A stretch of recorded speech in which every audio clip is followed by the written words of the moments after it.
Muy bien. Bueno, les decía entonces que la idea era de este juego que hicimos recién, del Kahoot, para reforzar un poco los conocimientos de trastorno del estado del ánimo y que podamos empezar a hablar de ansiedad, a ver qué sabíamos de ansiedad. Voy a compartirles entonces el PowerPoint que, como les decía, ya lo tienen subido al campus. No era esto.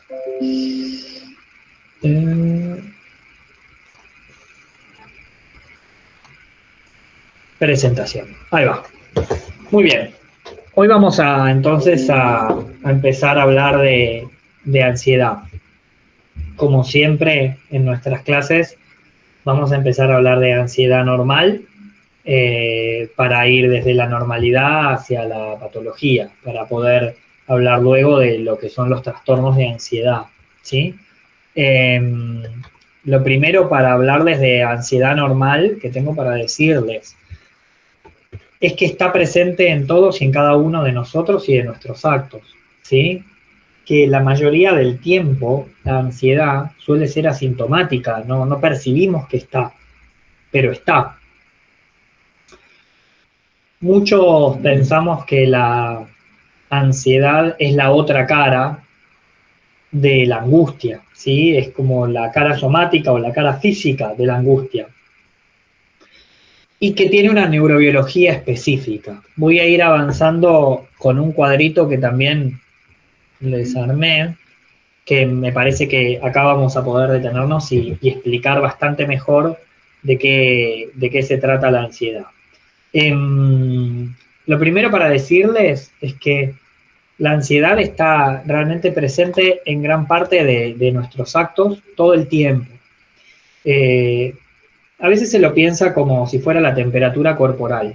Digo, temperatura corporal tenemos todos todo el tiempo. Digo, entre 36 y 37 es normal y tenemos esa temperatura todo el tiempo. Sin embargo, eso no nos genera ningún malestar. La ansiedad se la piensa de la misma manera. En realidad está presente todo el tiempo, solo que no nos genera malestar en absoluto. No hay ningún malestar con la ansiedad normal. Sin embargo, en este cuadro, ustedes van a ver que tiene dos ejes, ¿no? Un eje que es la manifestación sintomática, el eje X, y el eje Y es el tiempo. Y van a ver que hay un primer umbral, donde todo lo que está por debajo de ese primer umbral es lo asintomático. Por encima de ese primer umbral nos vamos a encontrar ya con síntomas. Pero hay síntomas de la ansiedad que son normales. Por ejemplo, cuando yo tengo que rendir un examen, es normal que tenga síntomas de ansiedad. Digo, cuarentena o no cuarentena, clase online o presencial, a distancia o como sea, siempre antes de un examen manifestamos ansiedad. Por eso este tipo de juegos como el que hicimos a principio de clase está bueno porque no son muy ansiógenos. Digo, la realidad es que, bueno, vamos a jugar, pum, lo hago, pero no dejo de estar fijando material y de estar atravesando una serie de preguntas, pero no me generan ansiedad. La realidad es que cada vez que yo voy a rendir un examen, siempre tengo síntomas de ansiedad. Entonces, lo que vamos a decir es que para atravesar ese primer umbral, la realidad es que aparecen síntomas, pero síntomas con ciertas características. La primera es atribuible a algo, yo le puedo dar un significado, ¿sí? Por ejemplo, tengo síntomas, pero se los puedo atribuir a algo, por ejemplo, a un examen. El segundo punto es que conozco la limitación en el tiempo. Y esto no es menor, conozco cuándo termina. Digo, yo voy a dar el examen, termino de dar el examen y se acabó. La ansiedad se fue. No sé muy bien a dónde, pero se va. Entonces, es importante que ustedes entiendan primero que los síntomas de ansiedad, todo lo que está por debajo del primer umbral y entre el primer y el segundo umbral, donde yo ya percibo síntomas, está todo dentro de la normalidad. Es normal tener síntomas de ansiedad. Lo que debería suceder cuando yo tengo síntomas de ansiedad es que lo pueda atribuir un significado y que sepa cuándo se termina. Antes de hablar de los trastornos, me voy a detener un poco a hablar de ansiedad y angustia, que parecen ser lo mismo y quizás no son lo mismo. El DSM-5 es norteamericano, y tu idioma principal es el inglés. La realidad es que nosotros, los que hablamos español como idioma original, tenemos más palabras inclusive que el inglés. Explicamos las cosas con más palabras. Esas más palabras también nos hacen sentir y pensar de otra manera las sensaciones muchas veces. Para nosotros, ansiedad y angustia no necesariamente es lo mismo. De hecho, me gustaría que se desmuteen y que me cuente una cada uno o cada una un síntoma que le suele pasar antes de rendir un examen.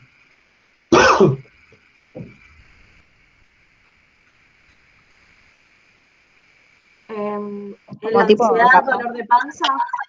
¿Cómo? En la ansiedad, dolor de panza, como una sensación en la panza. Como una sensación en la panza, ¿no? Como dolor de panza. Bien, bien. ¿Quién más? Yo tengo me lo confundo justo por la situación de rendir, como, no sé distinguir si es ansiedad o como una especie de adrenalina, ¿entendés? Uh-huh. O sea, bien, no bien, sé pero si... esa adrenalina está producida por la ansiedad. Ah, ok. Y si me nombras un síntoma, Florencia Schwark o Flow, para diferenciarte de la otra Florencia. Yo como que ya estoy pensando que lo quiero terminar, ya Claro. ansiosa. Pero un síntoma somático, ¿cuál sería? Un síntoma físico, ¿cuál reconoces? Y quizás me cambia la temperatura del cuerpo un poco, como, bueno, ¿Te da frío o calor? No, calor. Calor, bien, muy bien. Sí, Agustina. Sí. Levantaba la mano Agustina, por eso decía Agustina. A mí sí. me gusta la mano y como encontrar cigarrillos. ¿Te fumás 500 cigarrillos y te transpiran las manos, dijiste? Sí, las palmas. Las palmas de las manos, muy bien. Sí. Bien. ¿Sofía? Sí, yo también, es lo mismo, tengo que reforzar el desodorante, me transpiran las manos. Parece que no solo hablamos de manos entonces, ¿está bien? Bien, también. Seguimos con la temperatura. Muy bien. ¿Qué más? ¿Quién más? El apetito, el tema de comer mucho durante todo el día, no solo los minutos previos, sino como que todo el día ya es un estado de ahí de incertidumbre capaz. Y la piel también. Pero como que se me eriza la piel, o no sé. Te da hambre, o sea, comes más. Sí, sí. Muy bien. ¿Quién más? Yo también como mucho, siempre que estoy ansiosa, pero también antes de un examen, y después lo de la temperatura corporal me agarra frío, a mí no calor. Bien, bien, o sea, hay una desregulación, pero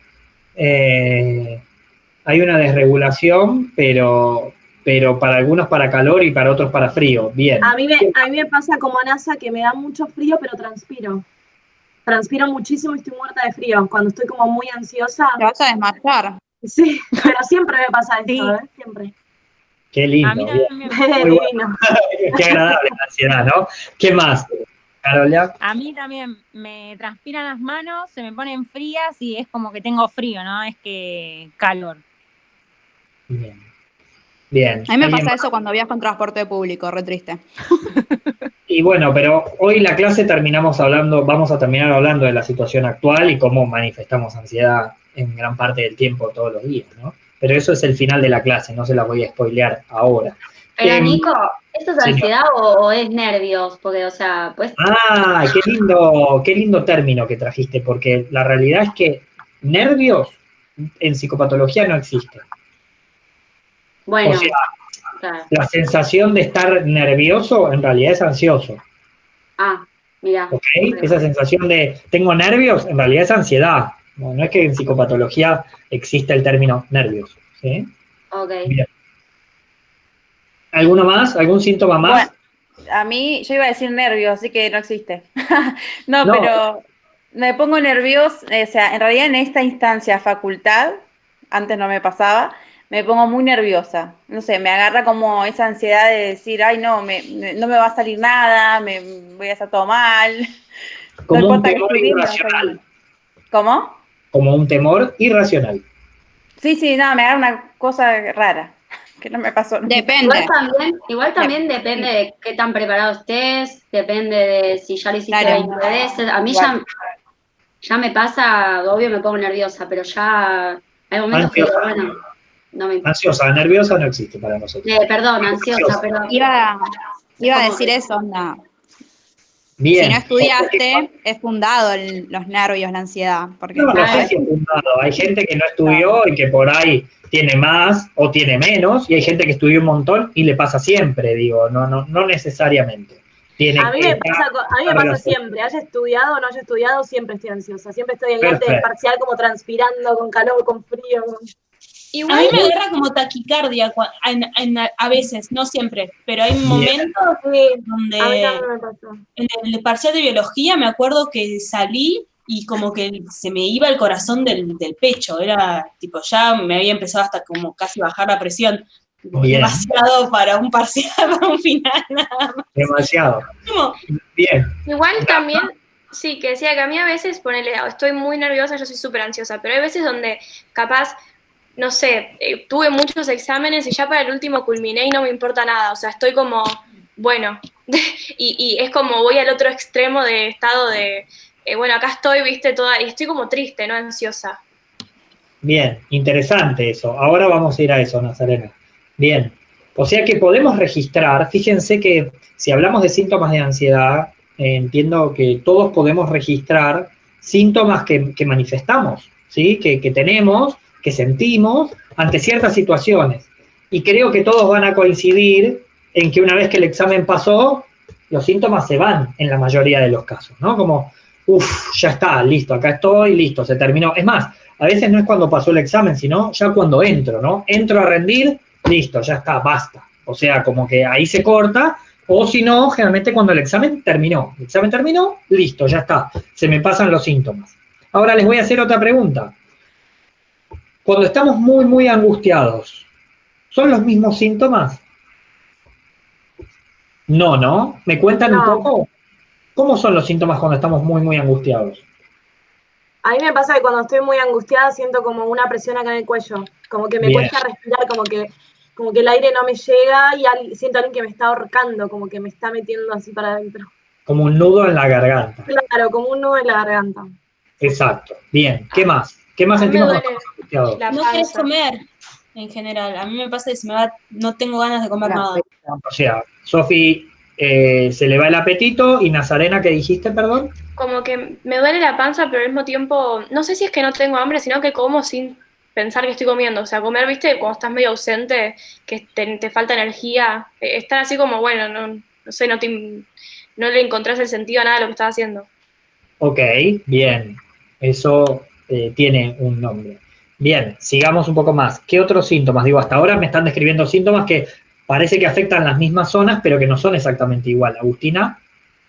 A mí, por ahí, como dijo Sofía, tipo inapetente, ganas de llorar, contractura tipo en el cuello. Ah, ganas de llorar. Con ansiedad muchas veces no aparecen ganas de llorar. Con angustia siempre. No, con ansiedad, no, con angustia. Claro, por eso digo, está bueno lo que traes, porque eso sucede con angustia. Con ansiedad no suele suceder, ¿no? Por eso, con angustia, ganas de llorar. Bien, buenísimo. ¿Y algo más? No. No. Bien, fíjense. Yo creo que cuando uno tiene ansiedad está como en un estado como de alerta, ¿no? Como de ahí de saber qué es lo que va a venir después. Y cuando uno está angustiado ya esa alerta como que baja y no sé, tenés como otra energía. Desinterés. Claro, estás como en otra posición. Pero, estás como rendido. Sí, pero una pregunta, ¿mucha ansiedad no te puede llevar a una angustia? Ay, ya llego a eso, Te prometo que estoy a 2 minutos de eso. Menos, capaz que 1 minuto y medio.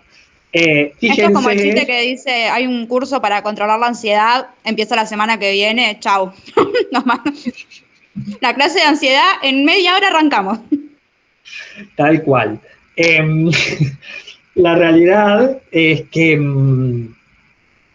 fíjense que para nosotros, que entiendo que la mayoría de ustedes el idioma principal es el español, tenemos realmente una gran diferencia entre ansiedad y angustia.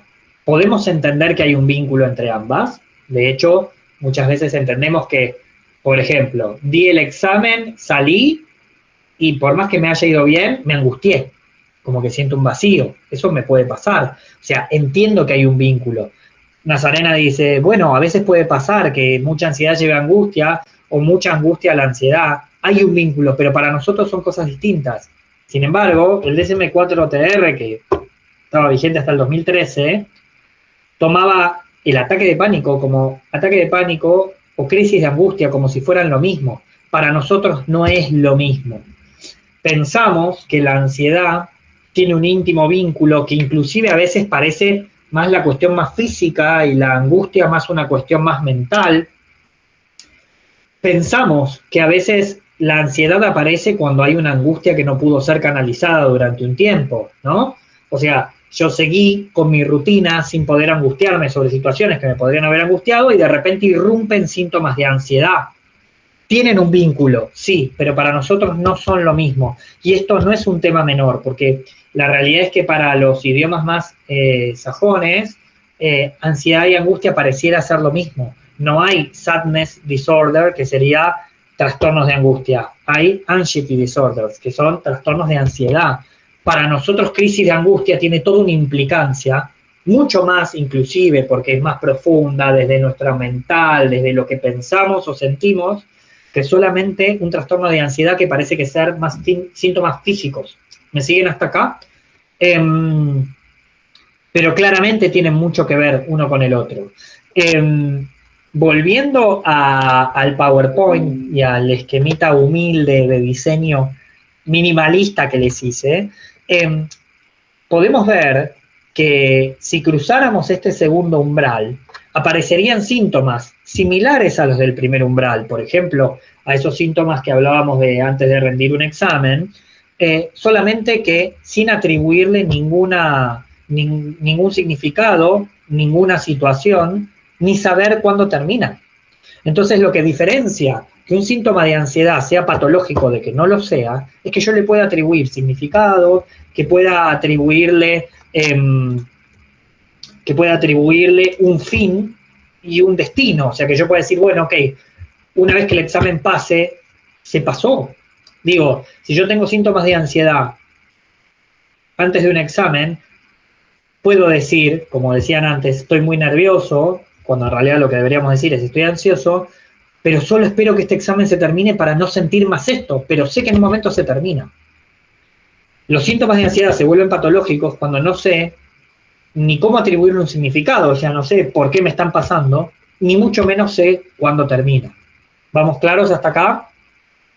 Si vamos claros, vamos a ver el primer trastorno de ansiedad dentro de los trastornos que se pueden clasificar, que es el trastorno por pánico. El trastorno por pánico, como para hablar en principio en líneas generales, es un trastorno que se da cuando se dan varios ataques de pánico. El ataque de pánico es el episodio único y el trastorno por pánico es el desorden mental que implica haber tenido varios ataques de pánico, ¿sí? Ataques de pánico, sin plural. Un ataque de pánico, ¿sí? Ahora vamos a hablar de el episodio, es la aparición súbita, ¿sí? O sea, aparece de repente, no es que nos va avisando mucho tiempo antes, ¿sí? Es súbito, aparece de un miedo intenso o de un malestar intenso que alcanza su máxima expresión en minutos. Esto que le estoy pasando acá es exacto lo que dice el DSM-5 sobre trastorno por pánico o trastorno de pánico. La realidad es que esta máxima expresión en minutos, realmente un ataque de pánico dura generalmente entre 10 y 15 minutos. Y vamos a ir a los síntomas que describe el DSM, síntomas físicos y psíquicos, psicológicos, que describe el DSM para decir que una persona tiene un ataque de pánico. Palpitaciones, golpeteo del corazón, aceleración de frecuencia cardíaca, ¿sí? Sudoración, temblor o sacudidas, sensación de dificultad para respirar o de asfixia. Fíjense que hasta ahora son todas las cosas que ustedes describieron. Nosotros los conocemos, no son síntomas que nos son ajenos, ¿sí? Sabemos que existen. sensación de ahogo, dolor o molestia en el tórax, náuseas o malestar abdominal, alguien antes había dicho dolor de panza, sensación de mareo, inestabilidad o aturdimiento o desmayo, escalofríos o sensación de calor. Y el último físico es las parestesias, que es esta sensación de hormigueo, cuando sentimos que se nos duerme algún miembro, o bien cuando dice se me durmió la pierna, se me durmió la mano. Fíjense que estos síntomas no son síntomas que no sabemos que existen. Probablemente de manera aislada nos suceden. Probablemente nos suceden a veces con mucha intensidad. El tema es que no son patológicos siempre y cuando yo reconozca por qué me suceden y cuándo se van a terminar. El problema con el ataque de pánico es cuando todos estos suceden juntos, o en su mayoría, al menos 5 de estos, con mucha intensidad, y yo no puedo atribuirle una causa, ni una situación, ni un evento en particular, ¿sí? Me irrumpió súbitamente y no sé por qué. Y lo vamos a dividir, insisto, en físicos o psicológicos, porque los 3 que siguen son 3 síntomas psicológicos. El primero es la desrealización. Es una sensación de irrealidad, como que siento que esto no me está pasando, como que no es real, como que no puede ser. O despersonalización, cuando uno siente que está viendo su propia vida como una película. Digo, si alguna vez les pasó que han tenido un accidente de auto, o que los han asaltado, o una situación violenta, digo, generalmente tenemos algo de desrealización o de despersonalización, donde sentimos que estamos viendo como una película, como que no podemos creer que somos nosotros los que estamos en eso. Y tiene lógica, digo, imagínense en un ataque de pánico, que nos pasan todos estos síntomas, nos tiramos al piso, de repente nos rodea la gente, nos intenta ayudar, nosotros no podemos respirar, lo más probable que sintamos es decir, Nico, ¿cómo llegué a esto? ¿No? Sí, Florencia. a mí una vez me pasó eso que estás diciendo, pero no tenía ninguna causa en particular, como que yo no sabía ni por qué estaba angustiada, ni por qué me estaba pasando, pero nada, la resumo, me empecé como a quedar sin aire y llamé al médico y de repente dejé de sentir los brazos y las piernas, tipo, no podía cerrar las manos, pero real, o sea, yo lo miraba a mi papá y le decía, pa, no puedo cerrar las manos. Y bueno, y nada, y ahí me empecé como a asustar, vino la ambulancia, me llevaron al FLEN y no sé qué, me dice, tenés un ataque de pánico. Y yo le decía, pero no, yo no tengo un ataque de pánico, yo no puedo cerrar los brazos, las manos, o sea, eso no es lo que me está pasando a mí, no es un ataque. Y yo me peleaba con la médica y me decía, no tenés nada, tuviste un ataque de pánico. Y le digo, pero ¿cómo voy a tener un ataque de pánico si yo no podía cerrar realmente las manos? Qué lindo, ¿no? Que te digan no tenés nada, tenés un ataque de pánico cuando en realidad... No, y yo me peleaba, digo, yo no creo en los ataques de pánico, o sea, y me peleaba con la médica. ¿Vos no qué dijiste con los ataques de pánico? Que yo no creo en los ataques, o sea, bueno, no creía en los ataques de pánico, como que digo, bueno, es todo una fantasía de la gente, que está de moda y eso. Por eso me parecía como algo irreal de que me esté pasando, pero bueno, exacto, nada, me pasó. pero fíjate que no es una cuestión de creencia, ¿no? Sucede. Sí. Y sucede. Y nos puede suceder a cualquiera de nosotros, porque eso es la otra parte, ¿no? Recuerden que los trastornos de ansiedad se dan en la neurosis, entonces nos puede pasar a cualquiera de nosotros. De hecho, seguramente 1 de cada 5 personas va a tener al menos una vez en su vida algún ataque de pánico. Y quienes lo han tenido lo describen como una situación muy desagradable, ¿sí? Como muy, muy fuerte, muy desagradable. Esto que vos decías, Flor, y gracias por exponerte y por el ejemplo, nos sirve para hablar de esto, ¿no? De desrealización, es como, esto no es real, no puede ser que me esté pasando a mí, o despersonalización, como ver la cosa desde afuera, ¿no?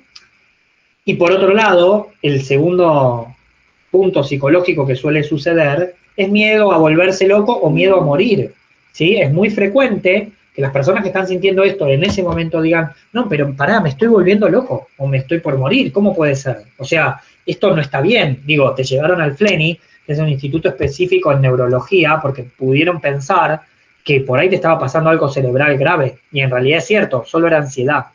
Claro, como que me dijo que respiré mal, entonces se me había ido el oxígeno de la sangre. Pero yo le decía, pero yo respiré bien, y me dice, no, por alguna situación que acabas de pasar, no sé, yo me había acostado a dormir. Y me empecé como a asustar porque de repente no podíamos, fue como toda una seguidilla de síntomas en los que no sé realmente cómo arrancaron. Pero bueno, me quedé sin aire y dejé de sentir los brazos y las piernas y bueno, y ahí quedé en el FLENI. Y terminaste en el FLENI, claro. Claro, sí. Bien de cómo fue un ataque de pánico. Tu descripción suena exactamente a cómo es un ataque de pánico. De hecho, hasta acá, de lo que vos estás diciendo, es un episodio, ¿está? Entonces lo denominamos un ataque de pánico de episodio único, un único episodio. El trastorno por pánico, que es lo que estamos viendo, el trastorno de pánico, implica dos cosas más. El primero es que hay una inquietud o preocupación continua acerca de futuros o nuevos ataques de pánico, ¿sí? Quienes han tenido más de uno suelen definir que realmente aparece algo que se llama ansiedad anticipatoria, que es sentir un miedo al miedo, el miedo a volver a sentir ese miedo como se sintió en el ataque de pánico. Entonces ese miedo al miedo, esa ansiedad anticipatoria, es esta inquietud o preocupación continua acerca de volver a tener otro ataque de pánico. Y esto termina generando un cambio significativo en el comportamiento relacionado con los ataques de las personas. Entonces, por ejemplo, si ese ataque de pánico ya se repite varias veces y lo tuviste en el subte, lo tuviste en el supermercado, lo tuviste en el trabajo, lo tuviste en varios lados, no vas a querer salir de tu casa. ¿Me siguen hasta acá? Entonces empieza a traer problemas en varias esferas de la persona. Por eso el trastorno por pánico o el trastorno de pánico se considera varios ataques de pánico y que generalmente incluyen lo que se llama ansiedad anticipatoria. A su vez, es muy frecuente que las personas con ataques de pánico, con trastorno de pánico, cursen con una patología asociada o comórbida. Comórbida quiere decir que se da a la vez, si es otra patología que se da a la vez, que se llama agorafobia. La agorafobia era una patología que antes se pensaba que era el temor a los espacios abiertos, pero la realidad es que no es exactamente eso. Es un temor, ¿sí?, a evitar situaciones donde la persona piensa que la ayuda no va a poder llegar fácilmente o que ella no va a poder llegar fácilmente a la ayuda. Entonces no solo afecta a los espacios abiertos, afecta el uso del transporte público, estar en espacios abiertos también, estar en sitios cerrados, hacer cola o estar en medio de una multitud, estar fuera de casa solo, porque la sensación es, si me vuelve a agarrar, si vuelvo a tener esto, mejor estar cerca o de un hospital o de una ayuda médica, y no que me pase en el subte que nadie me va a poder ayudar. Y por más que uno le explique, bueno, pero mirá, si estás en el subte, en la estación siguiente, lo más lejos que puede estar es a 3 minutos. O sea que en 3 minutos vos ya te bajás y vas a recibir asistencia. Y no, pero mirá, si me desmayo y no puedo. Entonces, temen o evitan estas situaciones debido a que escapar podría ser difícil o porque no podría disponer de esa ayuda. Y se evitan activamente, y esto es lo que les quiero decir. Piensen que estamos hablando de neurosis. Entonces la persona activamente intenta no hacer esas cosas, no ir a esos lugares, no hacer ese tipo de situaciones o requieren un acompañante. Entonces dicen, bueno, no, está bien, si me pasás a buscar, vamos. Para que esto se dé, por supuesto, tiene que ser continuo, no una única vez. Digo, Flor contó, tuvo un ataque de pánico y al otro día y no quiso ir a la facultad porque no se sentía bien, bueno, puede ser. Lo que estamos diciendo es, para que se dé la agorafobia, es haber tenido varios ataques de pánico y no querer salir, por ejemplo, de la casa. Y que, por supuesto, sea desproporcionado al peligro real que plantean las situaciones. Digo, si le dicen, bueno, no, Flor, quédate tranquila, nos vamos a la mitad de la Concagua, vamos a subir a la Concagua, y la verdad que subir a la Concagua, y sí, la ayuda puede demorar 6 horas. Entonces, no es tan desproporcionado. Pero si el papá le hubiera dicho, Flor, mirá, me parece que estás muy estresada, ¿por qué no hacemos una cosa? ¿Por qué no nos vamos al campo unos días y nos calmamos? Y Flor le dice, no, ni en pedo me voy al campo, porque el campo, hasta que llegue una ambulancia y esos médicos que andás a ver nunca vieron esto, no, yo no voy ni en pedo, eso sí sería agorafobia. ¿Me siguen hasta acá? Te hago una pregunta. Un segundo. Y por supuesto esto causa malestar o deterioro en lo social y lo laboral, ¿no? Digo, o dejan de ir a trabajar, o dejan de estudiar, o de salir, etcétera, etcétera. Ahora sí, preguntas. Te hago una pregunta. ¿Ustedes vieron la serie Merlí? Merlí. Si no la vieron, por favor, véanla. Sí, hay un chico ¿no? Sí.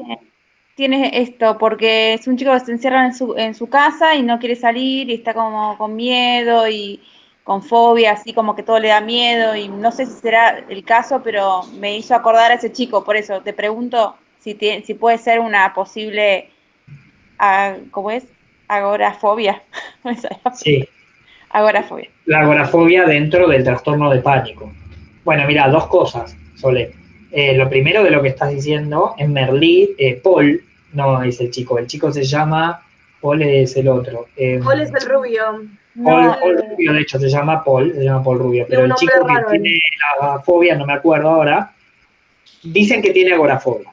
De hecho, es el nombre que le dan, ¿no? Como que él lo que tiene es agorafobia y que por eso no quiere salir de la casa. Ah, no me acordaba, mira que bueno, te juro que no me acordaba, pero me vino a la cabeza ese chico, porque con todo lo que describís... Sí, el tema ahí... No estoy tan de acuerdo con cómo la serie lo muestra, por dos cosas. Primero, la agorafobia que muestran algo muy, muy grave. O sea, muestran a alguien que no sale de la casa de ningún concepto, bajo ninguna manera, digo, y nadie puede entrar y nadie lo puede ayudar. Digo, muestran algo mucho más cercano a la psicosis que a una agorafobia. Claro, tal cual. Eso te iba a preguntar también.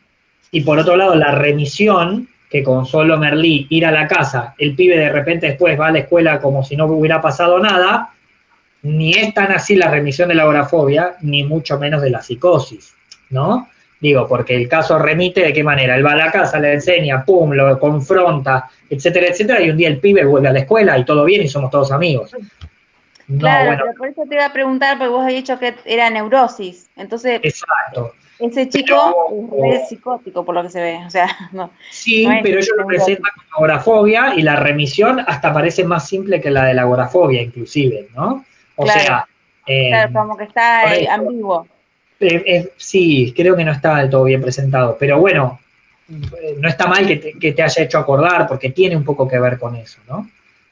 Claro. Bien, ¿qué otra pregunta? Nico, una consulta. ¿Vamos a hablar sobre las causas de los ataques de pánico después o como qué causa un ataque de pánico?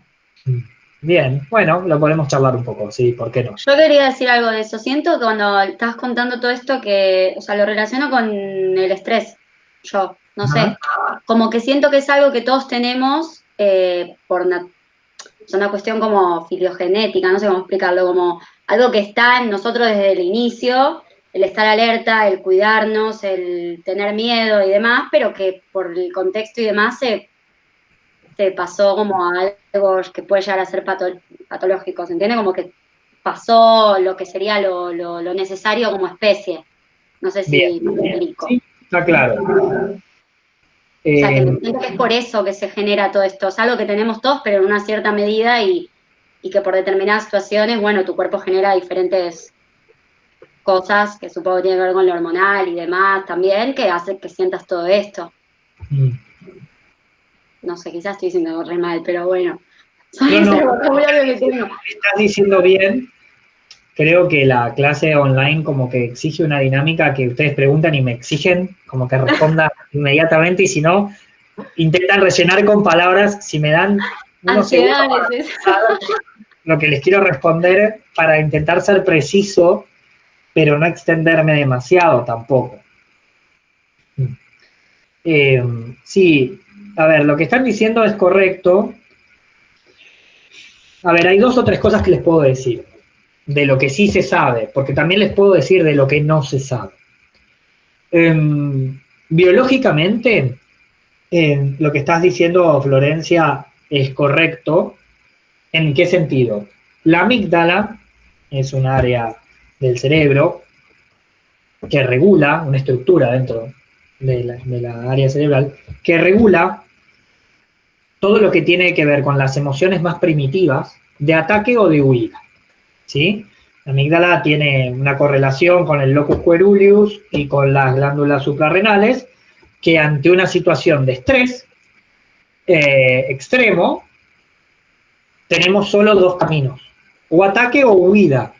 Entiéndase que paralizarse es una manera de huir de la situación, porque te quedas como en blanco, ¿sí? Y esto tiene que ver con lo que se llama el cerebro reptiliano, o como especie, como vos decías, una manera de defendernos. Esto es correcto. Entonces, imagínense una persona que siente los síntomas como si tuviera que defenderse de un predador, por ejemplo, o que lo están asaltando. Digo, si los asaltan por ahí, Lo que sienten es ganas de salir corriendo o atacarlo, transpiración, frío y calor a la vez, se nos cierra el pecho y algo tenemos que hacer. Pero sin que haya nada del mundo exterior que lo esté disparando. Y ahí voy a la segunda parte de la respuesta. En realidad, ¿qué detonó el primer ataque de pánico de una persona? No se sabe. Es una vía que generó todo este circuito del estrés, ¿sí? Que es el circuito de la ansiedad, es el circuito neurovegetativo de la ansiedad, entre la amígdala, las glándulas suprarrenales y el locus coeruleus, pero,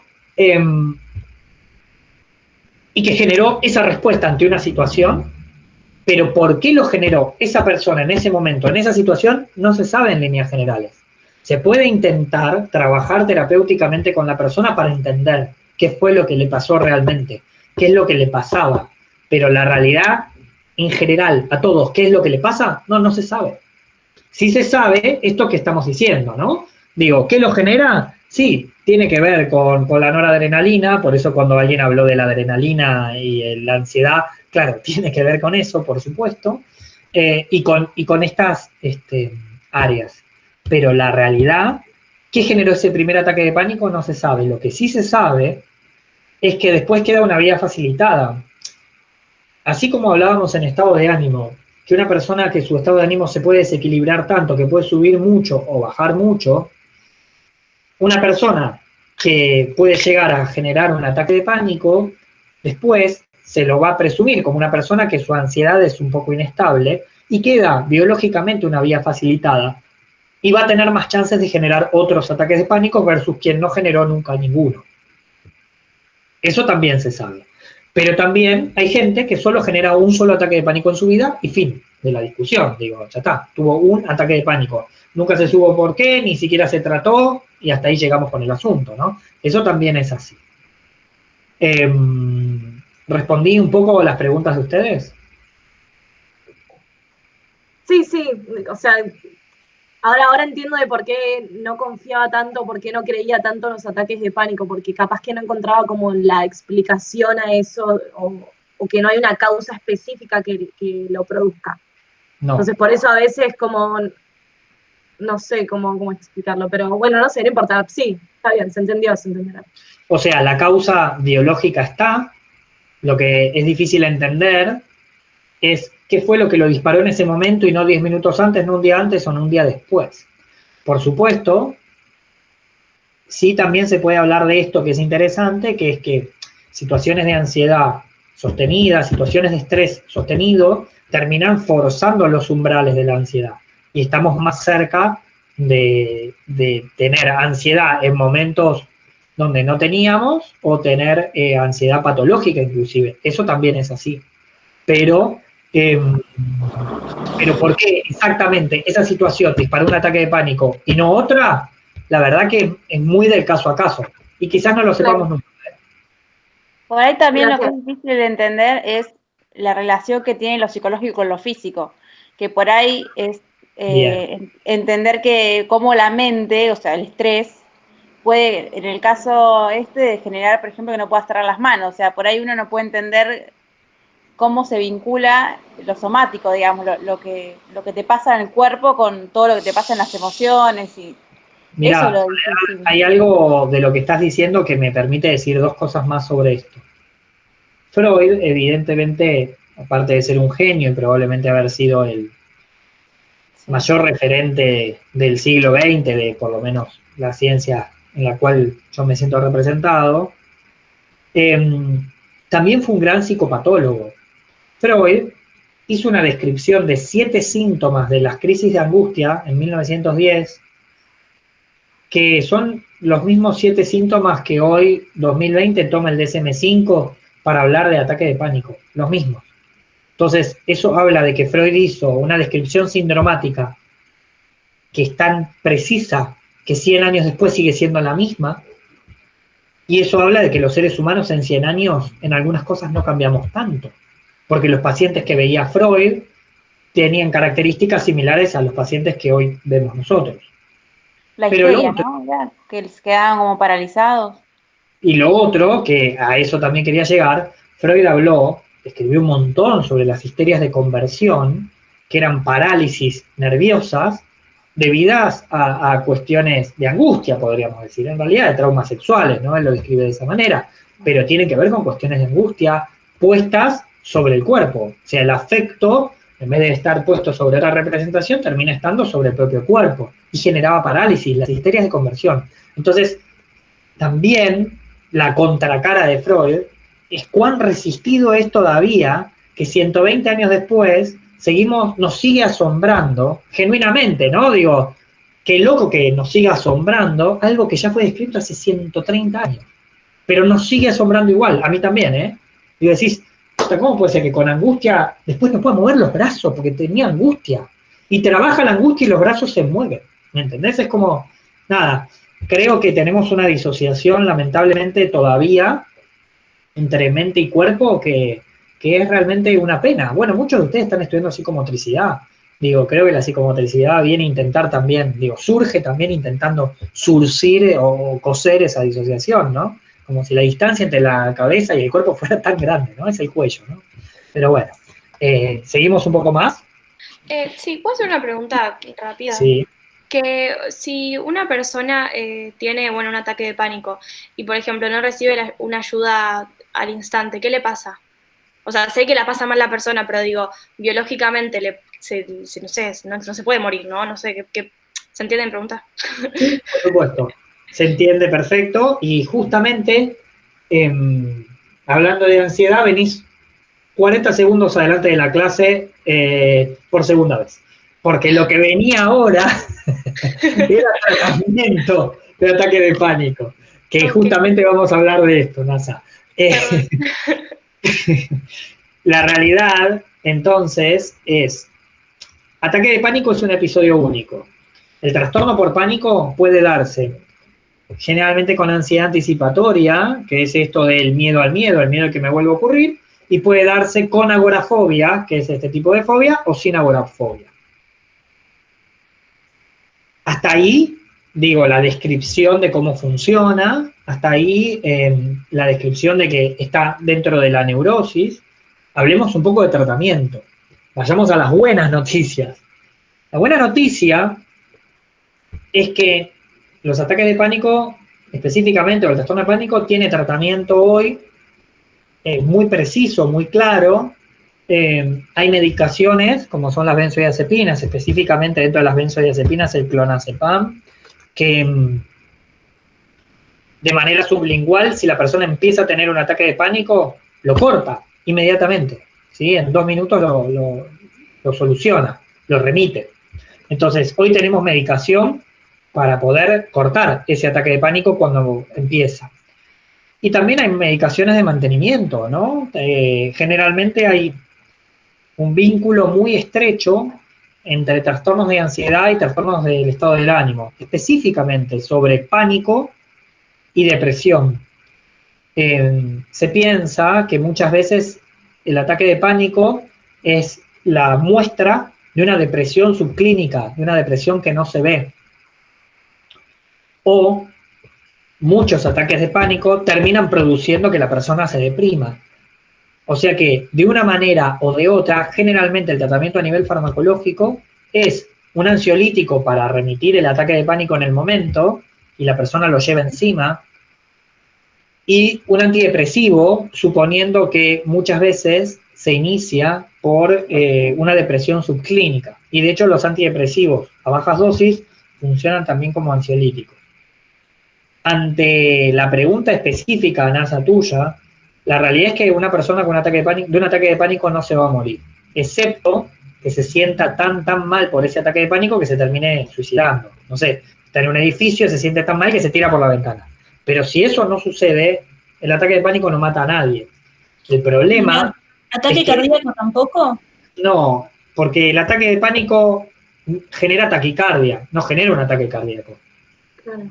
De hecho, el primer diagnóstico diferencial con ataque de pánico es el ataque cardíaco. Entonces, lo primero que se hace ante el primer episodio de pánico es internarlo y ver que no tenga nada cardiológico o cerebral. Porque digo, opresión en el pecho, sensación de ahogo, malestar general, calor o frío, son los síntomas de un ataque cardíaco también. El tema es que cardiológicamente no tienen nada. Y, claro, a mí si me hubieran dejado así no me hubiera pasado nada, pero me dieron un clonazepam sublingual y después al toque se me pasó. Y después ¿viste? ya está. Y ya está. O sea, no me hubiera muerto en el momento por no haber podido cerrar las manos. Sí me asusté, sí la pasé mal, pero y sí, me hubiera pasado. Dejarte que la estés pasando mal, sabiendo que hay una medicación que te la tomas sublingual y corta. Claro, sí, después me sentí bien con eso. Y más avala la idea de que fue un ataque de pánico el hecho de que con el clonazepam remitió inmediatamente. Sí. Bien, entonces, claramente, ya por todos lados podemos decir que lo fue. A nivel psicológico, también se trabaja, ¿sí? Sobre el tema de la ansiedad, pero bueno, sobre terapia psicológica vamos a hablar un poco más ahora que veamos fobias, ¿no? Pero bueno, eso, hay tratamiento farmacológico que funciona muy, muy bien. Entonces, así como es muy autolimitante y es muy, nada, a la persona le genera mucho malestar, bueno, hay farmacología y saber que uno tiene el clonazepam para cortarlo hace que haya menos ataques de pánico. ¿Por qué? Porque la realidad es que la persona vuelve a tener gobierno de la situación y ustedes se acuerdan que para ser patológico implica que yo no sepa cuándo va a terminar. Y si yo ya tengo el clonazepam en el bolsillo, ya sé que si me agarra, lo corto. ¿Me siguen hasta acá? Entonces eso hace que yo esté menos ansioso. Y si estoy menos ansioso, tengo menos ataques de pánico. Y lo otro que sucede es que mucho se trabaja con lo que se llama psicoeducación en ansiedad, entonces se le cuenta de qué se tratan los trastornos de ansiedad para que la persona no piense que se está volviendo loca. Porque no se está volviendo loca, es una patología que de hecho afecta a las personas que no están locas. Entonces, por decirlo, ¿no? En términos generales o no académicos. Entonces, la realidad es que eso también hace que la persona tenga menos ataques de pánico. ¿Alguna duda más o avanzo un poco más? No es una duda, pero te quería preguntar, dijiste que para la mantención eran las que están relacionadas con los fármacos de la depresión, ¿no? Así es. Listo, genial, porque capaz lo vieron todo mal. Perfecto. ¿Algo más? Bien. Y vamos a empezar a hablar de fobia ahora.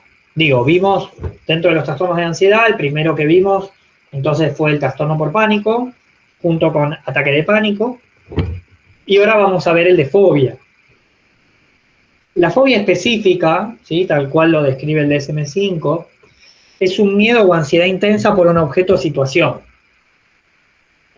Casi siempre provoca miedo o ansiedad inmediata, ¿sí? El solo objeto o la situación genera miedo o ansiedad inmediata. El objeto o la situación se evita o se resiste activamente, o sea, la persona realmente intenta o no cruzárselo o no estar en esa situación. Es desproporcionado con el peligro real. Digo, imagínense a alguien que tiene fobia a los perros, ¿sí? Digo, una cosa es tenerle fobia a un Rottweiler y otra cosa es un caniche toy, ¿sí?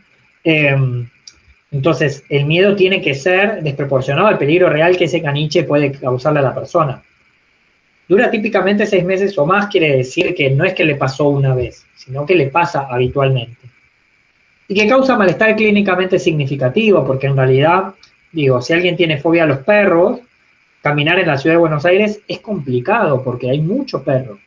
Ahora, si la persona tiene fobia a volar, y su trabajo tiene que ver con un trabajo de arar el campo, probablemente no tengan nunca, o quizás nunca le toque tener que volar, entonces no le cause un malestar. La fobia existe, pero no le causa malestar. Los tipos más frecuentes es algún animal, algo del entorno natural, ¿sí? A las alturas, a las tormentas, al agua, a la sangre, a las inyecciones, a las heridas, o situacionales, ¿sí? Al avión, al ascensor o a los sitios cerrados, ¿sí? Esos son como las fobias más comunes. Y acá hay algo que les quiero decir también con esto, ¿no? La fobia en un punto es mejor que el ataque de pánico porque implica haber dejado, o sea, que si yo no me encuentro con el objeto, con la situación, los síntomas no aparecen. Y los síntomas, ante encontrarme con la situación, son similares a los del ataque de pánico. Este temor irracional culmina en un ataque de pánico. Digo, vos dejás a una persona con fobia a los perros, con un perro, y va a tener un ataque de pánico, lo va a desencadenar. Entonces, en un punto es mejor porque, digo, es más fácil de controlar siempre y cuando no se encuentre ante la situación el objeto fobígeno. Pero en un punto es más complejo porque a nivel psicológico, digo, el ataque de pánico genera un temor sobre el propio yo, dentro del propio cuerpo. Acá, para que exista una fobia, implica que ya no está sobre el propio cuerpo, sino que tuvo que hacer un mecanismo más, que es el de proyección, y es ponerlo sobre un objeto exterior. Por eso a veces los tratamientos para fobias suelen ser más difíciles o más complejos, o más largos, que los tratamientos para ataque de pánico, porque hubo más operaciones mentales involucradas. ¿Me siguen hasta acá? Porque no solo fue sobre el propio cuerpo, sino que ahora encima lo pudo circunscribir, o lo tuvo que circunscribir, a un objeto del exterior. Y eso, insisto, lo vuelve más complejo. Las fobias, sí. O sea, tiene que estar relacionado con algo que tenga que ver con la vida de la persona. O sea, poner esto que decías del avión y una persona que trabaja en un campo. Si nunca se subió a un avión, imagínate, ¿va a tener fobia a un avión? Bueno, en realidad lo que puede tener es fobia a volar, decir, no, yo nunca me voy a subir. Y bueno, ¿pero por qué? No, porque nunca me subiría, porque yo no me imagino poder estar en altura. Digo, generalmente es con algún objeto con el cual hayan tenido contacto. Es raro que sea con un objeto con el que nunca hayan tenido contacto.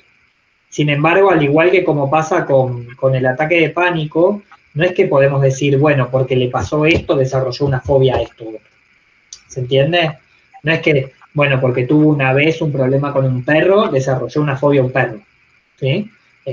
Probablemente si tuvo un problema con un perro, puede haber influido, pero en realidad la fobia la desarrolló por un conflicto intrapsíquico, no por el perro. ¿Me siguen hasta acá? Digo, se me mezcla un poco como con trauma, por ejemplo.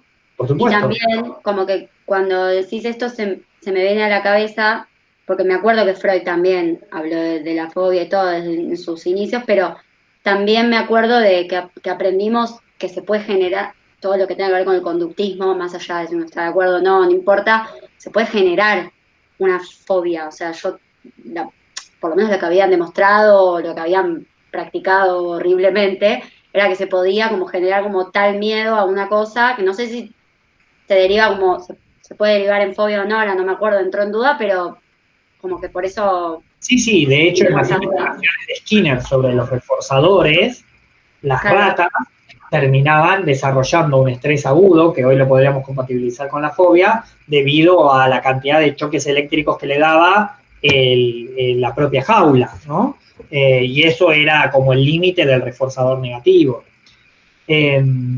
Por supuesto, a ver, si hablamos del tratamiento psicológico de la fobia, y está bien que se te mezcle un poco con trauma o con cómo habló Freud, ¿no? De la generación de una fobia, sobre todo, por ejemplo, el caso de una fobia infantil o el caso de Juanito, ¿no? Ahí Freud habla un montón de la generación de una fobia, pero ahí habla, ¿no? Justamente de un momento, de una situación donde Juanito estaba atravesando una situación particular en su vida. En otro momento, el caballo y verle los dientes al caballo y los bigotes y el papal no hubiera producido lo mismo. Si vamos a los tratamientos,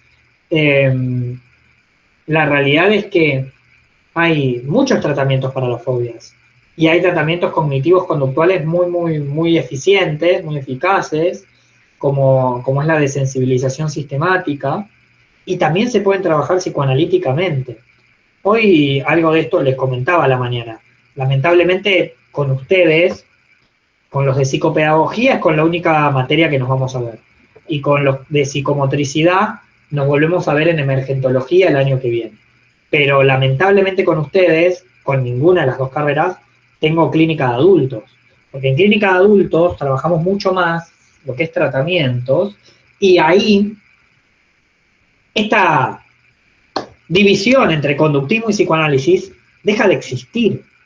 Porque la realidad es que las investigaciones ya hace 30 años muestran que ambos son muy eficaces para el tratamiento de fobias. Digo, el psicoanálisis trabajando sobre la conflictiva interna que generó la fobia, por añadidura, culmina en la remisión sindromática de la fobia. Y el cognitivismo, o cognitivo-conductual, trabajando la desensibilización sistemática, termina remitiendo la sintomatología de la fobia y los estudios demuestran que no vuelve el retorno de lo reprimido y que la persona ahora manifiesta una enfermedad de otra cosa. No muestran eso en los estudios. La persona deja de tener fobia. Entonces, como que hay ciertas divisiones que se ven en los primeros años de la facultad, sobre todo, no sé qué otro docente, pero yo, sin lugar a duda, busco romper en los últimos años de la facultad. Porque realmente las investigaciones muestran que no es así. Esa división es ficticia. Son modos diferentes de abordar lo mismo y esos modos, ambos, bien aplicados, son muy eficientes, ambos dos. Si hablamos de la gravedad de la fobia, podemos pensar en 3 niveles de gravedad. El nivel más leve, no por eso no es grave, pero es el más leve, es que aparezcan los síntomas solo cuando la persona se encuentra con la situación o el objeto fobígeno. Pero la persona puede hablar de la fobia, hablar del objeto, imaginarse el objeto y no le pasa nada. Pero si tiene fobia a un perro, se encuentra con el perro y aparecen todos los síntomas.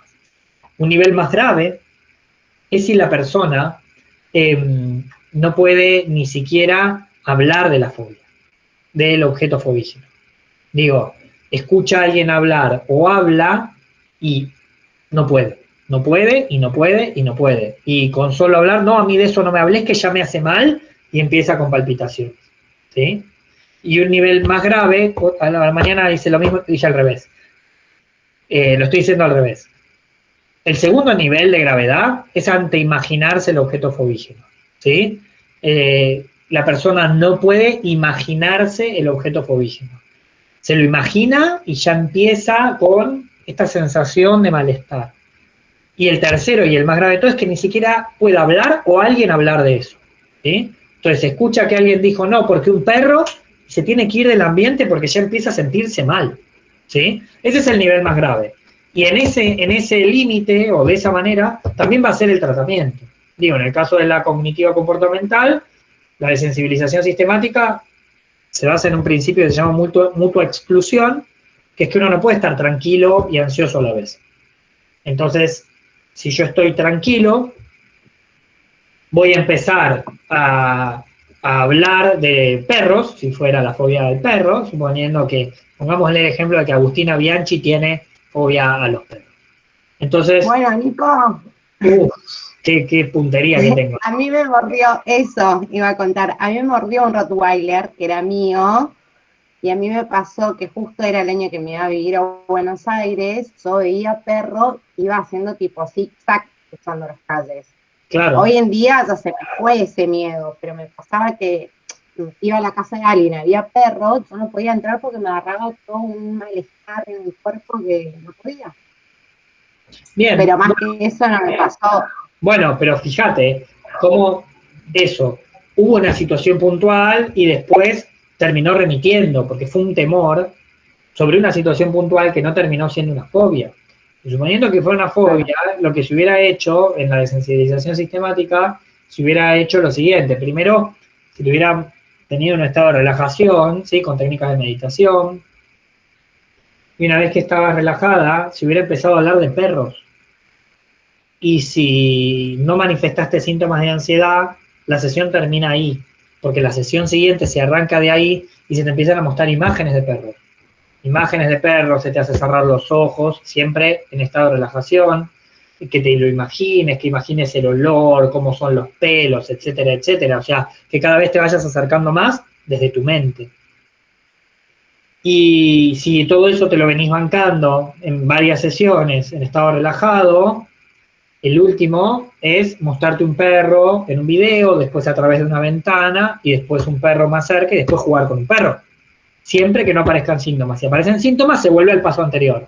Otra vez técnicas de relajación y se vuelve a intentar sobre el paso anterior. Y eso demuestra que la verdad que las fobias suelen remitir en un altísimo grado.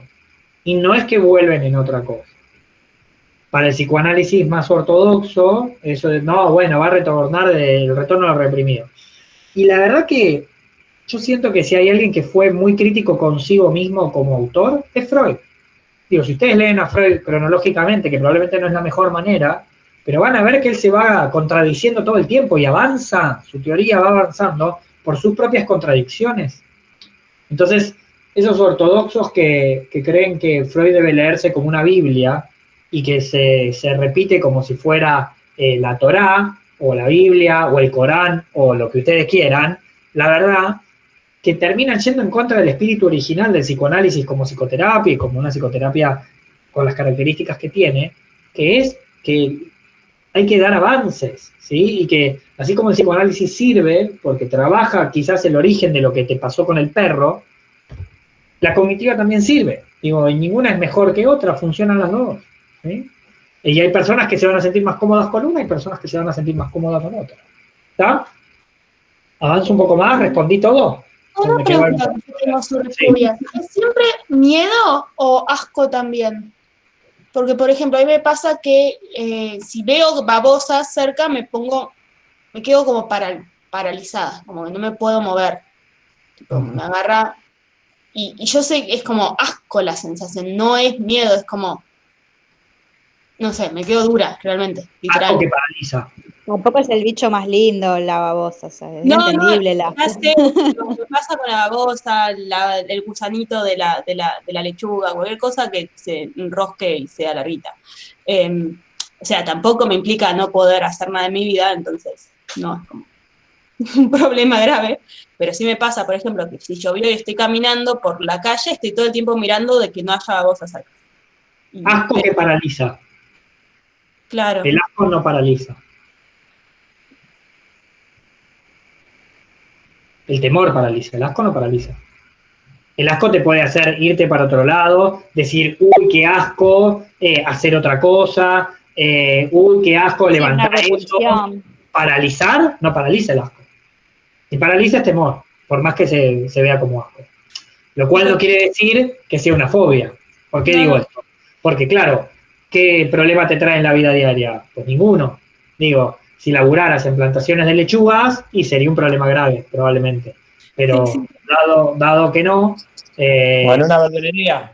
O en una verdulería, eso sería bien. O no sé, o cultivaras caracoles para venta, también sería un problema grave. Pero en este caso no lo es. No.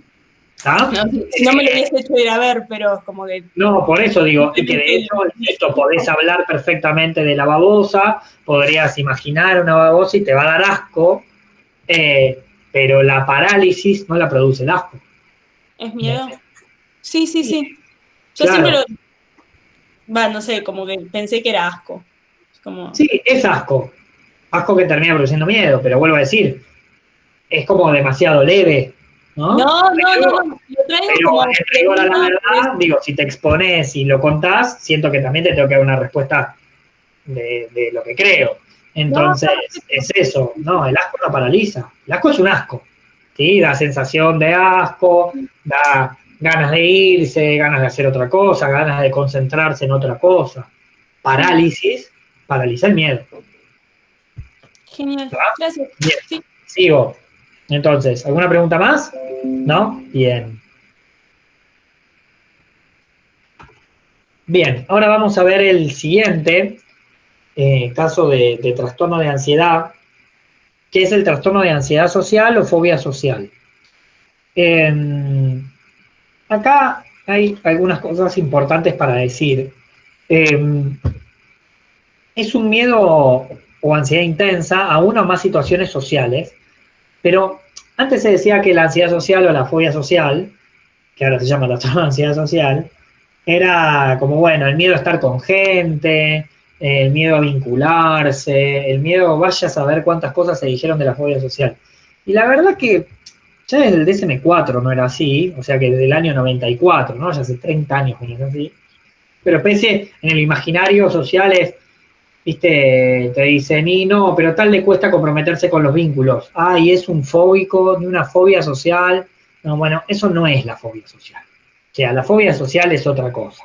La fobia social específicamente es un miedo a estar expuesto a situaciones donde sentimos el juzgamiento o el examen de un otro. Pero no solamente ante el juzgamiento o el examen, sino el miedo en realidad radica en esa situación donde el miedo es a mostrar síntomas de ansiedad, que inclusive serían esperables para esa situación. Entonces, siguiendo como lo describe por ahí el DSM en este punto, ¿no?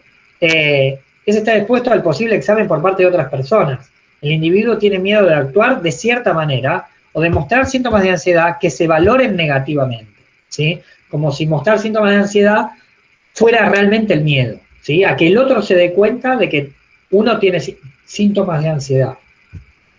Si vamos al ejemplo de lo que hablábamos antes, una de ustedes, no me acuerdo quién, dijo que transpiraba mucho antes de los exámenes. Si tuviera fobia social, la fobia sería, o sea, el resultante sería que no se presenta al examen. Pero no se presenta al examen no por solamente el temor a la situación del examen en sí, que sí, sino por que la persona que lo tiene que examinar digan, no, ¿y cómo me va a ver así transpirado? No, de ninguna manera, yo no me puedo permitir eso, yo no quiero que me vean así, ¿sí? Eso sería la fobia social. Las situaciones sociales, ¿sí? En estas personas casi siempre provocan miedo o ansiedad y se evitan o se resisten. O sea, cualquier situación social va a decir, no, yo prefiero no ir porque voy a transpirar todo, y porque yo me pongo muy nervioso y yo así prefiero no estar, entonces no van, se evitan o se resisten. Y el medio de la ansiedad son desproporcionados a la amenaza real planteada, ¿no? Porque digo, tenés que dar una conferencia delante de 1.500 colegas de todo el planeta que vienen a escuchar hablar de un tema y vos vas a hablar, y bueno, es lógico que tengas síntomas de ansiedad. Y también es lógico que antes de entrar digas, puta, se me va a notar, o sea, me voy a trabar porque estoy ansioso, me voy a trabar, se me va a notar que se me seca la boca, y bueno, sí, es así, es esperable para esa situación. Sin embargo, si la persona lo puede verbalizar, ya no es fobia social. Fobia social sería, no voy a ningún lado, no, yo no voy a poder hablar delante de toda esta gente, de ninguna manera quiero hacer eso, siento que me va a hacer mal, que no me gusta, que la voy a pasar mal, que no lo hacen, ¿sí? Es persistente, ¿sí? No es que le pasó una vez, le pasa siempre y causa malestar clínicamente significativo. Y esto, ¿saben cuándo se ve mucho la fobia social? En gente que va ascendiendo de puestos, por ejemplo, en empresas, ¿sí? De repente era un excelente empleado, era un excelente subordinado, laburaba un montonazo, todo bien, y fue accediendo a puestos gerenciales, donde ahora tiene que empezar a disertar, a tomar decisiones, a mostrarse, y no puede. Y dice, no, yo eso no lo voy a hacer, no. Yo estaba más cómodo antes. Y tiene derecho. Sí. Perdón, yo conozco el caso de un empresario que el peor día del año de él era Navidad, cuando tenía que dar un mensaje o fin de año para la empresa. Era el peor día de su vida. Bien, ese es un buen ejemplo. Digo, por ahí era un gerente espectacular, se llevaba re bien con los compañeros, se llevaba bien con los de arriba también, digo, llevaba a la empresa a buen puerto. Ahora, donde tenía que dar el mensaje, se quería matar, no podía porque esta situación de tener que hablar delante de todos y que ahora lo vean nervioso, ansioso, ¿no? Por tener que hablar, eso es bien característico de la fobia social. Para hacer una fobia, con todos los síntomas, no debería ir. No voy. No, o voy papoteado, o me medico, o no voy. No voy. No lo voy a hacer, no voy. ¿Me siguen hasta acá? Sí. Lucía, perdón. Yo no padezco fobia social, nada que ver, sino que es un ejemplo que me parece que va, yo cuando tuve que sacar el registro para manejar, era tanto no era ni vergüenza ni nada, era un miedo inexplicable de que mi papá me viera nerviosa por sacar el registro. Era como ese miedo, y entonces agarré y me fui a las 6 de la mañana en un remis al centro de casa, para que él no se enterara que yo me estaba yendo a rendir. No porque él me vaya a juzgar por cómo me iba, sino que yo no quería que él me vea a mí alterado, que me vea nerviosa, que me vea llorando, y me fui a las 6 de la mañana sola en un remis. ¿Y cómo te fue? Bien, me fue bien. Encima fue genial porque yo salgo del playón de práctica y estaba mi papá afuera, atrás de un alambrado, que me dice, yo sabía que ibas a venir a rendir y cuando no te vi en casa me calculé que te habías venido y estaba él mirándome, pero estaba escondido como para no generarme nervios. Pero vos fíjate lo que describís, no era solo el miedo de rendir que era, sino el miedo de que otro te viera nerviosa. ¿no? Estaba al margen a fracasar, pero yo no quería como que él se alterara en verme nerviosa al momento de manejar o algo, como que no le quede a él ese miedo. Bien, eso es una buena descripción. Sí, de cómo va. Igual, digo, de todos tus compañeros, la única que estás sin cámara sos vos, así que no sé si no tenés fobia social, es una decisión tuya, pero... no sé, diagnosticada no estoy, así que... Diagnosticada no estoy, así que circulo libremente. Feliz Sí, me parece muy bien y no creo que haga falta tampoco diagnosticar, así que está muy bien también. Igual, Nico, con un solo episodio se puede decir que tiene fobia social. No, justamente, la idea es que sea persistente y que sea resistido. ¿Saben qué? No solo persistente, que sea resistido, ¿no? Perdón, no sé si vieron la peli, el discurso del rey es muy buena para verla y toca un poco el tema. Toca el tema, sí, toca el tema, exactamente. O sea, no es que pase una vez, como contó Lucía, ¿no? Digo, le pasó con el papá, vaya a saber en ella que era, que el papá la veía así, que manejar, que ver, todo un montón de cosas que es de su vida, ¿está? Es que nos pase en varias situaciones y que sea muy resistido, ¿sí? Y que sobre todo eso, sea persistente y muy resistido, ¿sí? De eso la va, ¿está? Por eso causa un malestar clínicamente significativo, un deterioro, ¿no? En lo social, lo laboral, u otras áreas importantes, como contaba Hernán, ¿no? Digo, imagínate si este gerente no va nunca a dar los discursos de fin de año, alguien le va a decir, che, dejate de joder, o sea, tenés que ir y dejate de joder. Y no puede. El trauma de él era porque tenía la voz muy aguda, ¿viste? Y como que a él se le hacía que los empleados se le iban a reír por la voz tan finita. Claro, exacto. Sin embargo, eran empleados con los que él compartía todos los días por ahí, ¿no? Y que laburaba bien y todo bien. Claro, muy bien. Buen ejemplo. Bien. El último trastorno de ansiedad que vamos a ver es este, que es el trastorno de ansiedad generalizado. El trastorno de ansiedad generalizado, ¿sí? Es una ansiedad o preocupación excesiva y que es difícil de controlar esa preocupación. Y voy a leerles un poco los síntomas y quiero que lo charlemos un poco. El primer síntoma que incluye es una inquietud o sensación de estar atrapado o con los nervios de punta, ¿sí? Lo describe exacto el DSM como decir la sensación de tener los nervios de punta. Fácilmente fatigado, dificultad para concentrarse o quedarse con la mente en blanco, irritabilidad, tensión muscular y problemas de sueño. Les voy a dejar la pantalla y quiero que me digan si en este contexto, en este momento, hay al menos uno de ustedes que no haya tenido... Yo te digo que yo tengo todo eso, pero ya. Te hago un bingo con todo eso. Si hay alguno que en este contexto no haya tenido al menos uno de estos síntomas en este último tiempo.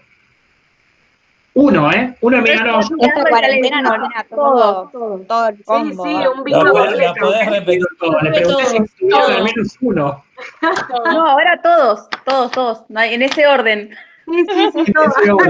Tachame la doble, ¿no? Bueno, anotame uno al lado, tachame la doble y veo si saco generala. Muy bien. Bien. Interesante, ¿no? Porque nos sirve de ejemplo para hablar de que claramente las situaciones sociales interceden sobre nuestra ansiedad. Porque no es casual que todos, me incluyo, hayamos tenido, y quizás en algún momento uno, y quizás en algún momento otro, más de al menos uno de esos síntomas de trastorno de ansiedad generalizado. Y la ansiedad no es solamente por el aislamiento social preventivo y obligatorio, es por la situación en su conjunto, porque estamos atravesando una pandemia mundial. Entonces, permítanme decirles algo más. Desde ya, que no hay nada más angustiante que un estado ausente que te deje a la merced de una enfermedad gravísima como le pasa a Brasil. Digo, nada más angustiante. Probablemente la población de Brasil, entre los que se mueren y los que están sufriendo, la deben estar pasando realmente muy mal. No hay nada más angustiante. Pero, de verdad, yo creo que de estas cosas tenemos que tomar medidas y hablar mucho más, porque esta angustia existe en todos nosotros todo el tiempo. Y vuelvo a decir, no es solamente por el aislamiento, porque de últimas el aislamiento, más o menos, creo que ya a esta altura, que ya vamos, no sé, ¿cuántos? 7 años de aislamiento, 8 años, no sé, más. No, bueno, 3 meses, no sé, desde el 20 de marzo, estamos a 20 de mayo, 2 meses, 3 meses, no sé, ya para mí fueron como 5 vidas y media. Nos vamos acostumbrando, vamos desarrollando distintas estrategias, fuimos explorando distintas áreas, algunos de hecho están trabajando, digo, tenemos a la compañera Filipovic, que es nuestra enviada en el exterior, algunos siguen trabajando. No es tanto el aislamiento, es la incertidumbre del día a día, de no saber qué va a pasar, que cuántos casos va a haber, que cuántos muertos, que cuándo va a picar, que la pandemia a nivel mundial, que cuándo vamos a volver a la normalidad, o si esa normalidad siquiera va a volver a existir. Eso es lo que nos genera ansiedad. Y de eso yo creo que lo peor que podemos hacer es negarlo, es creer que no existe, porque existir existe. Entonces, como existe, creo que lo mejor que podemos hacer es hablarlo. Es cierto, no generar terror, ¿sí? Es cierto, a veces hay intereses espurios que generan terror en la población para manejarla. No hablo de eso. Lo que hablo es que nosotros, como ustedes van a ser futuros profesionales de la salud, la verdad es que lo tenemos que hablar, tenemos que reconocer que esto existe, que esto pasa, nos pasa a todos. Digo, nadie está exento. El que es psicólogo y atiende tampoco está exento. El que es docente y da clases no está exento. El que es empleado no está exento. El que se quedó sin trabajo no está exento. Nadie está exento. Estamos todos metidos en este mismo tsunami que no termina de llegar nunca, ¿no? Y que nos genera ansiedad. Porque la ansiedad viene de la mano de la incertidumbre y de la angustia. Porque la otra cara de la ansiedad es la angustia. Entonces también es normal que pasemos momentos donde lloramos sin razón y no entendemos por qué, no entendemos qué nos pasó. Y tiene que ver con esto, ¿sí? Porque no sabemos cuándo va a terminar, ni de qué manera empezó, ni cómo vamos a salir de esto. Entonces, permítanme decirles que creo que es sano poder hablar de que esto nos está pasando, ¿sí? No para generar terror, sino para contarnos, decir, bueno, veo los síntomas del trastorno de ansiedad generalizado y en esta muestra que tengo de alumnos, no hay uno, incluyéndome como docente o incluyendo a Keila como ayudante, que no haya tenido al menos uno de estos síntomas en los últimos 2 meses. No hay uno, todos tuvimos. Entonces, evidentemente es algo que nos pasa a todos. ¿Está? ¿Vamos claros? Sí. Bueno, yo viste que te había preguntado si la ansiedad, tipo, tanto tiempo te puede llevar a la angustia, porque a mí me pasó que, o sea, creo que tuve mucha ansiedad y estos últimos días terminó todo en, tipo, se fue todo para abajo. O sea, viste que dije que tenía un mal día, bueno, son varios malos días de como decaimiento total, y yo creo que es por esa angustia, esa ansiedad tan persistente todos los días. Y es esa ansiedad que enmascara una angustia, porque se los decía al principio. Muchos creemos que en realidad los trastornos de ansiedad aparecen por angustias que no fueron canalizadas, que no se pudieron poner en palabras. Entonces yo creo que una buena vacuna protectora para los trastornos de ansiedad que van a venir cuando todo esto pase, porque el estrés, la factura te la pasa después, ¿no? Uno está en una situación de estrés permanente y los glucocorticoides te pegan, y cuando el estrés pasa, el externo, ahí toda esa ola te revolea y ahí es donde aparece la angustia. Entonces yo creo que la mejor vacuna para eso es hablarlo y darle lugar a esa angustia. Y si tenemos que llorar un rato todos los días, bueno, lloremos, no pasa nada. Entendamos que estamos en una situación, privilegiada, ¿no? Digo, cada uno podemos estar en su casa, todos tenemos un plato caliente de comida, estamos en una situación privilegiada, nos estamos pudiendo cuidar. La mayoría de nosotros, si no es que todos. Bueno, genial. Dado que todo eso ya está resuelto, como Maslow con su famosa pirámide de necesidades básicas satisfechas o insatisfechas, bueno, hablemos de esto también, porque démonos el lugar. Es lo que nos va a ayudar para no tener trastornos de ansiedad después, ¿no? Ahora sí, Flor, perdón. Perdón. A mí me pasa que a veces el estar tanto tiempo encerrada en mi casa y no poder hablar con otras personas o, no sé, contarles mis día a día o las cosas que voy haciendo todo el tiempo, también como que las voy guardando adentro y no no tengo cómo canalizar toda esa energía y todas las cosas que me van pasando durante el día, porque son un millón de cosas. A pesar de que estemos adentro de nuestras casas, nos van pasando un millón de cosas. Y a veces hablarlo con mi psicóloga y poder decirlo, poder ponerlo en palabras, como decís vos, me baja un montón ese nivel de ansiedad y esas palpitaciones y ese desenfreno que no sé para dónde salir corriendo, lo hablo, lo pongo en palabras y después como que me siento muchísimo mejor. Exacto. De eso va. Llega a decir exactamente eso, que a mí me pasó que yo estuve 1 mes y pico con la cuarentena y después tuve que retomar a trabajar, y es esa la sensación de la angustia esa toda repentina. Tuve después de que volví a trabajar un fin de semana horrible, no sé, me hizo más mal salir, o sea, era muy incómodo el aislamiento, pero tener que volver a la rutina y sí, debe ser terrible. Fue re chocante, la verdad que fue re chocante. Ahora me estoy adaptando un poco más, pero al principio fue feo. Claro, digo, me parece que de esto va, ¿no? Que nos merecemos un espacio para poder hablarlo. Eso es lo que digo, ¿no? Que cada uno como ciudadanos quizás nos podemos ayudar entre nosotros, quizás con sus psicólogos, quizás con un otro, pero hay que poder ponerlo en palabras porque existe y está porque todo lo otro está resuelto, porque si no estuviera resuelto, no estaría, ¿no? Esto también hay que ser claro. Si no hubiera cuarentena y hoy en vez de haber 700 casos por día, hubiera 16.000 casos por día y ya hubiéramos tenido 30.000 casos, y no, sí, obvio, nadie estaría hablando de esto, porque de lo que estaríamos hablando es de cómo sobrevivir. Tenemos la suerte que no estamos pudiendo hablar de eso, sino hablando de esto otro, ¿no? Pero creo que lo tenemos que hablar. Me parece que